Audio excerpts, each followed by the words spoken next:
Hey, welcome to today's podcast. Welcome to Western New York Entrepreneur, where we help entrepreneurs take the next step in their own business. And today's gonna be a really cool interview. This is just one of our episodes on the entrepreneurial journey. And sitting next to me, if you're watching the video, but for those listening in their car or whatnot on the podcast, we have Jake Torcello from Lean Life. And do you mind saying hi, Jake? How are you?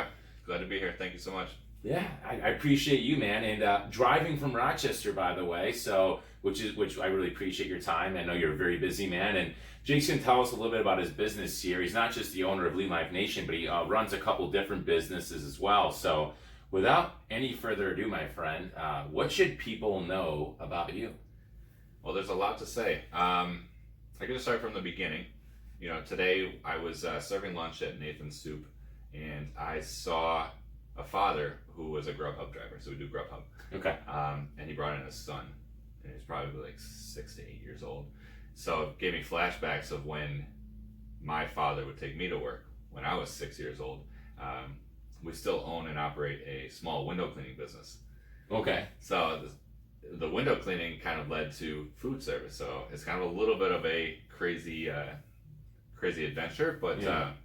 We went from window cleaning to Nathan's Soup and Salad, which is a small kind of mom and pop soup restaurant in Rochester, New York. We opened up 3 more locations from that. So we had 4 locations. I went to school at Rochester Institute of Technology, Monroe Community College. So I really didn't leave Rochester too much. Yeah. And then Nathan's, we opened up another company in the food service world, producing meal prep for a large company in town. And then I'm also getting involved in other fitness and wellness companies. So just kind of ventured from window cleaning to soups to meal prep to wellness and nutrition. And yeah. So clearly entrepreneurship runs in the family.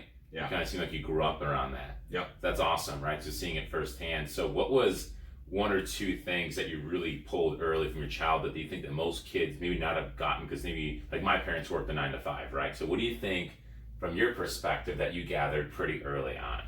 I think the 2 things I learned from my father was work ethic and customer service. Mm-hmm.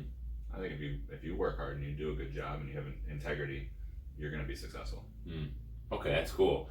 And so, like, was it like long hours because they're doing the window business, or I'm not sure when they started Nathan's, soup in Valley right now or not, but how, like, were they working long hours, or they always made sure they were home by a certain time? Like, how did that work out? No, my parents were great, and I would work with them too. So I still work with them. My father and my brother work at Nathan's as well right now. So it's we'll work long hours, but it's always something we're just accustomed to. Yeah. So you grew up with. Yeah. That's like what I know. Yep. So what made you want to start your own business, Lean Nation Manufacturing? I hope I said that right. Lean Life. Lean Life. I apologize. Yeah, Lean Life Manufacturing. So what made you want to start that? I didn't. Okay. I didn't. It kind of fell in my lap. A family friend of mine was growing a business kind of same time I was as well, and he was growing rapidly and needed a production facility to produce the meals for his company. And he came to me and said, is this something you're interested in? And I'm more of a production guy, so yeah. I said yes. And we coincidentally had a facility kind of right there standing on the wayside, and we just pressed go. And this is Tim Doherty, always says it's like changing the wheels on a moving freight train. Yeah. He had already established a really good clientele and large volume, and something I've never done before, and I've never been one to back down from a challenge, and I was excited to help grow, so we just pressed go. And So just to ask a clarifying question, so did you guys like produce all of the meals out of Nathan's, what you guys do, or a completely different facility? A completely different facility. It's actually right across the parking lot from where we produce at Nathan's right now. Okay. Nathan's was growing, and we found a facility that we were going to grow into. Okay. And then this opportunity came up, and we said, okay, well, let's just Yeah. opened up meals over there. So so you kind of broke apart from that. So because he knew you did all the back work, or of Nathan's whatnot, because you kind of seem to come across as like you're a behind the scenes guy. Mm-hmm. So that being said, just because he knew you did that, he knew that you'd be a great person to partner with and start a completely different facility. Yeah, Is that what I'm getting from there? absolutely. And I think that when you're growing a business, it's important to trust your partners. And the fact that we were family friends and you knew my character and my family's character, it made it an easier transition. So Any connection with Tim prior, or you guys knew each other through the grapevine, or? my family and his family knew each other. I actually I don't think I've ever met him. If I did, I don't remember. Yeah. You know, You it's guys just- played on the playground when you were like 3. Yeah, Had the connection there, didn't realize it. yeah. Rochester's a small town. Yeah. That's so cool. So that being said, how long ago was that you guys started that? Almost 3 years ago to the day. Okay, cool. So you Yeah. guys have come a long way, because for our listeners out there, our viewers, they have over 20 employees, or 20 or so, and Right. whatnot. So they're not this like small mom and pop shop anymore. They're this big business, and you guys are in multiple cities now. Correct. Right. So tell us a little about that. Yeah, so Project Lean Nation has a location in Rochester, New York, Buffalo, right here down on Trace. Yeah, right next to G&G, correct? Yeah, Yep. yep. And then we opened down in Charlotte, North Carolina, Mhm. and Charleston, South Carolina. So the Charlotte is not just the Bills Charlotte connection. Isn't just the Buffalo Bills connection. no, But the Bean, McDermott, whatnot, right? Yeah. It's so how'd you guys get involved in Charlotte? Jeremy Batt is a Buffalo native, Mhm. and some Rochester too. And I'm not sure how Jeremy and Tim know each other too well, but there was an opportunity to expand, and we had the means to do it now with this production facility and partnerships with our distributor, and we were able to get the meals down to Charlotte. Yeah. And then now we're doing it in Charleston. No, do you guys just kind of like put them on a freight train, or do you guys like ship them like via van, or you have a driver? Like how does that work? Frozen freight on trucks. Okay. Yeah. Well, I was just wondering if you guys had like a drive, like, hey, it's Tuesday, it's time to drive those bad boys down. Someday. So that being said, we kind of talked a little about this before the podcast, but I didn't hear your answer because I didn't ask for it yet. So, a big buzzword I feel like the last 3 to 5 years, especially in the earlier, a couple of years ago, was meal prep. I noticed, I feel like, at least on social media, on Facebook, I feel like somebody was always taking pictures of the meal prep, or they were trying to start a meal prep business and whatnot. So there was so much competition, I felt like, so much white noise. So how did you guys start this 3 years ago and stand above the crowd and really take off? I think being first to market was important to establish a big customer base that was with a good reputation, though. Mhm. It goes back to the customer service and integrity and hard work. That's going to outlast. Mhm. So I really think that we don't do anything specifically. I mean, we're our core values, I think, is what holds us apart. Mhm. We don't cut corners, and we use quality ingredients and discipline. We just keep pumping out really good meals. Yeah, it was so cool that like when I interviewed, we talked before about Mike Delzappo and Eat Right Foods and whatnot. They kind of have a great grip on the Buffalo market as well, but that's what it is, right? Not cutting corners. He goes, in the end, it's not about abs or getting ripped. He goes, it's about food that actually tastes good and you feel good about what you're doing, Right. and not just trying to make not trying to just increase your bottom line, but actually doing things the right way. Yeah. I thought that was really cool and it was really interesting. But that being said, me know nothing about the meal prep service, or again, we can talk about what business you want to talk about, but Sure. what is something that most people don't know at all from like the outside in about maybe meal prep or any of the businesses that you do run? You're like, you think you know, but you have no idea. Kind of like using an MTV old thing saying there. But go ahead. Yeah, no, there's a lot of moving parts. I just think that there's no pause. It doesn't stop. It's a weekly business, and it just starts all over again. And the volume's pretty massive. The amount of product that we need to go through, and health code that we need to be attentive to. Staffing, I know is something that we're always challenged with, but I think we do a good job and try to create a culture. Creating a culture, a positive culture in maybe in a manufacturing or food service, behind the scenes, back of house, if you want, can be challenging. So I think that's very important to try to establish a core group of people that are committed to putting out a quality product. Yeah, because kind of like the cat's away, the mice at play. You got to make sure you trust that. So, one of the biggest problems I noticed from other business or entrepreneurs, at least in the Western New York area, is that they're having a hard time finding good workers. So having 20 plus employees, I guess, what's your opinion on that? I guess I'll just ask that point blank. It is challenging, but I mean, I think that's also part of the solution is if you can overcome those challenges, you can succeed. There are people out there though. Mm-hmm. There are definitely people out there that are looking for work, that want an opportunity, and maybe you have to just think outside the box. Mm-hmm. You know, we work with some organizations like BOCES or Whole of Childhood, a company called CEO. So we hire individuals with developmental disabilities, people who are maybe on parole as well. You know, so there's a lot of people that are hungry for work that maybe are being overlooked. So Right. I would argue that it's challenging, but it's always gonna be a challenge, and there's some solutions out there. Yeah, absolutely. And I'm totally putting you on the spot. I did not ask you this question prior, but is there a certain question in an interview that you really like asking that you think that really helps you determine if there are, you know, something that you want to work with? I like asking them to ask me questions. Okay. What questions do you have for me? Okay. Because then it gives them what they're actually looking for. I want to know what they're actually looking for. Okay. You know, and employment is a contract. You know, it's really a business. I'm paying you to do a service, but you know, what do you want from the company also? That's good. That's a good one.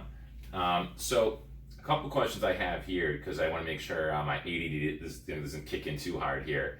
So actually I want to ask this question. I didn't write this down. So, you know, again, we kind of touched on it briefly in the beginning when you talk about yourself, but you basically run 3 businesses, or you are at least a big part of 3 businesses. Yeah. So that being said, like, trying to think how I want to ask this question, but how do you so what percentage do you think you are? You're like, okay, I'm 70% lean, right? Or I'm 20% Nathan's, or I'm 10%, you know, your 3rd business. Like, where do you think you're at right now, percentage wise? Do you really think you're like third? That's a great question. I get that a lot, Mm-hmm. and it's not easy to answer because it could change tomorrow. Yeah. And it changes next week. You know, I don't want to say it's wherever the fire is, but there are fires. You know, Yeah. where I got to put them out. You know, I kind of tag team my businesses. They're all very similar and related when it comes to food service, or now when it comes to, you know, nutrition and wellness. Mm-hmm. So I'm able to kind of tackle all of them kind of at the same time. Okay. So I would say 100% of all 3. Yeah. So, and I'm sorry if this is getting too personal, but No. married, have any kids? I'm married. I have a 2-year-old. 2-year-old, okay. 2-year-old son, Owen. He's a little monster. I love him. Yeah, man, that's awesome. So, you know, I love these interviews because they're so like sporadic. And what I mean by that is I'm getting married in 9 days. Oh, congratulations. So I appreciate that. She didn't walk across the stage yet, so don't jinx me yet, Jake. I'm just kidding. But that being said, for those that are getting married or have kids, right, or you're gonna have kids, like what tips do you have for entrepreneurs that make sure they're not being an absent father, husband, or really just making sure they're even emotionally available? Because sometimes, as you know, your brain is mush when you come home. Mm-hmm. Now you got to have an intelligent conversation. Yeah. It's tough to do. Any advice for me or any entrepreneurs that are doing that? It's probably easier for me to just pass down what my father taught me. You know, it's the job really starts when you come home. Mm-hmm.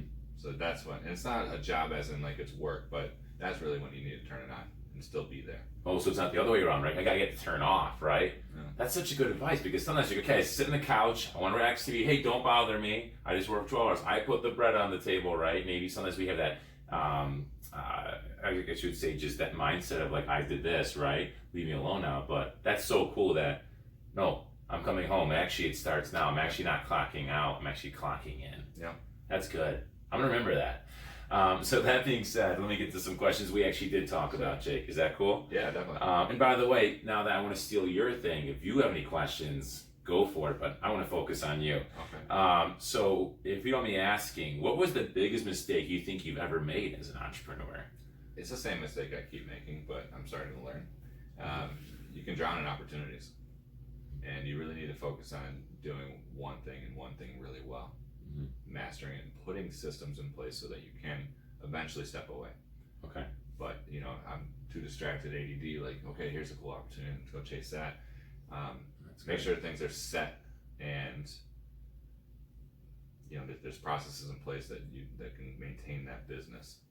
That's so good because you're right. There's so many opportunities out there. And I bet you get people approach you for different things. Hey, I really feel like you're good with people. You're good with this. I really feel like we should partner with this, or I really feel like you should join this. And for me, it's just like, does it actually embody who I am and what my vision is, right? And I'm sure, just like you, I try to protect my time.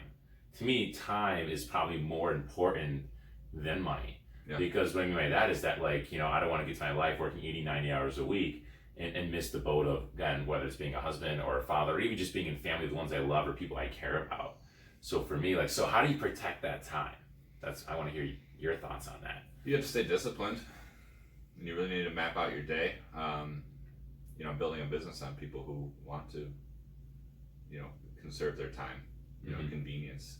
A lot of my business is built off of convenience. I mean, I eat the meals. Yeah, you know? that's nice. So I save myself 45 minutes to an hour of cooking time because I eat the meals for dinner. Do you ever get sick of your own food? No. No.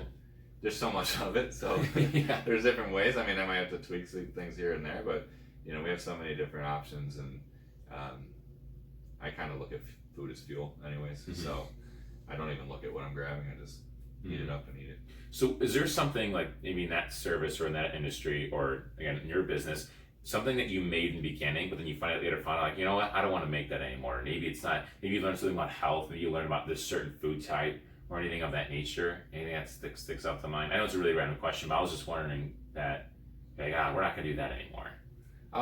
Yeah, we've had those situations. You know, everything is tested and proven prior to hitting the market, so nothing's like that crazy where we're not doing that again. Oh my gosh, this has been causing, you know, like disease or something. Yeah, or just, you know, preferences, and customers have preferences. In the beginning, I think we learned that, you know, being able to react quickly, you know, and now, like you said, we have 20 employees, and we're not so small of a business, but being able to react is very important when it comes to food service to the customer's need, whether it's a wholesale customer or just an individual buying meals. So I want to go back to Nathan's for a second, if you don't mind. So, you know, one of the things that, you know, I've always thought about, I would never see myself running a restaurant or starting one, because the number one thing I would think is like, man, you basically live there, right? Especially if you serve breakfast, lunch, and dinner, right? Kind of like, not at Denny's, which is open 24/7, I believe, but, you know, like, you're there for at least, 14 hours a day. And I'm guessing at least when you're starting it, right? Does that really hold true after a year or two? Like, you literally, when you run a business, you're basically, or a restaurant anyways, you live there. And is that always the case, or I'm actually just curious? Yeah, if you want to. It really depends. If you want to. It's hard sometimes, and I think that people have the mindset of, if you want it done right, do it yourself. I used to think that, and I used to think I was Superman. I still think I'm Superman, but you can't do that. You can't do that. So I still think it goes back to those systems and processes. If you need to work hard on that, you know, build it, figure out what makes it right and how it runs smoothly, but then try to replicate that and pass it on and delegate. That way you can grow. I mean, I know a lot of people who. I just didn't know if that was feasible, right? You know, because, you know, I was thinking about, like, I remember, like, a couple of years ago, I felt like God was just calling me to start this, like, non-alcoholic sports bar. And I'm like, I love a good craft beer as much as anyone out there, but what about those that can't? They go, how do they watch a football game besides sitting at a friend's house or their own house, right? Or a Sabres game? And it just bothered me. I'm like, you know, why do we have to have a beer, or why do we have to establish that serves beer to watch a game besides their home?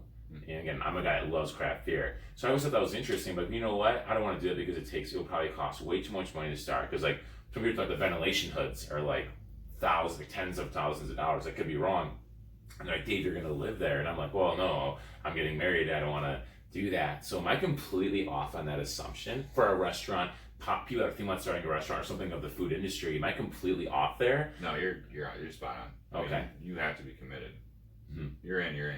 Yeah. You know, this, what I say, we're just hitting our third year. You know, where I was able to drive out here to Buffalo on a Thursday in the afternoon. Yeah. That wasn't happening in the beginning. Right. You know, so yeah, you got to be committed, and you can work your way out of it. Yeah. But if you want to succeed in the long run, you need to be there. And you can't just, you know, plant and go. Right. Plant and go. No, okay.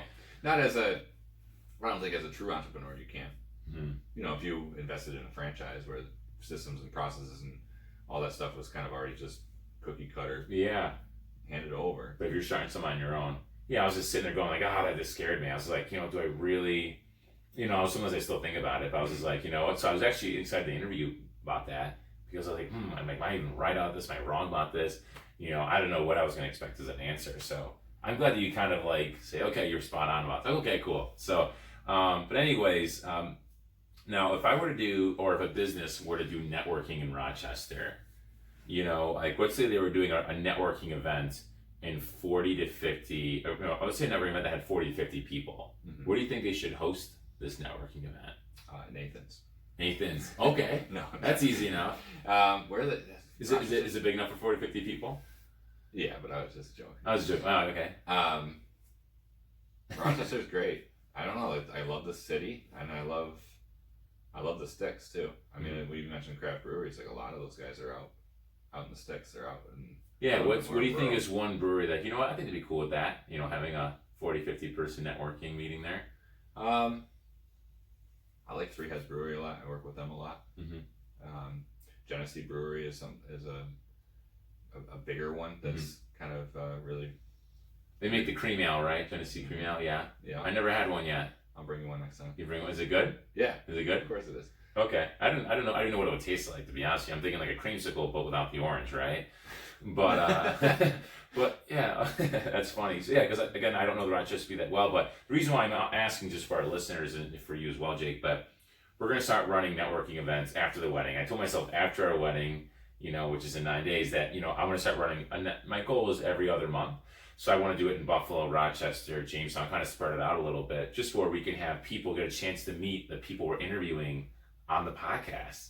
That'd be awesome. I thought that'd be really cool. It's like, and of course they get a chance to network themselves as well. Hey guys, I'll buy your first drink, your first beer's on me. After that, you're on your own, all right? You gotta drive home, so, but other than that, I get a chance to meet some of our people. So I'm just looking the plug and play there. Like, hey, so Three Heads Brewery, Genesee Brewery. And so I was thinking of places where we should network, make it fun, not just sit in the meeting and everybody does their 30-second elevator pitch. Nothing wrong with those, but I want it to be like more connecting or relational and actual learning, not just a bunch of business card ninjas.